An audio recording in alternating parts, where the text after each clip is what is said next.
কি শুভেন্দু মমতা বন্দ্যোপাধ্যায়কে বলছে তোকে নন্দীগ্রামেও হারিয়েছি, তোকে ভবানীপুরেও হারাবো। তুই শুভেন্দু বাবু, আমি আপনাকে বলছি এই পাপের ক্ষমা আপনি কোনো দিন পাবেন না, কোনো দিন পাবেন না। পূর্ব মেদিনীপুর থেকে আপনাকে তুলে এনেছিলেন, আপনাকে কেউ চিনত না, রাস্তা দিয়ে গেলে বলতো শিশির বাবুর বেটা যাচ্ছে, আপনার নামটা লোকে জানতো না।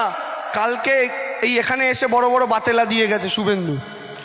দিদিওকে চিনিয়েছে লোককে, তৃণমূল করতো, মমতা ব্যানার্জিকে মা করতো।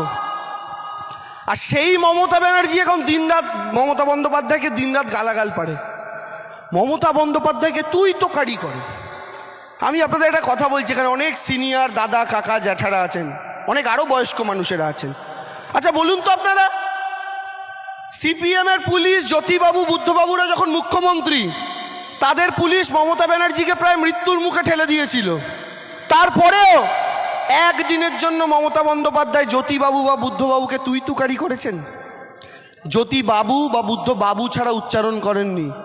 আর আজকে শুভেন্দু মমতা বন্দ্যোপাধ্যায়কে বলছে তোকে নন্দীগ্রামেও হারিয়েছি, তোকে ভবানীপুরেও হারাবো। তুই মাতৃসম একজন নেত্রীকে, হতে পারে সে তোমার বিরোধী দল করে, কিন্তু তাকে আপনি তুই বলছেন। আর আপনি কে? আপনি সেই নেতা যিনি নেতা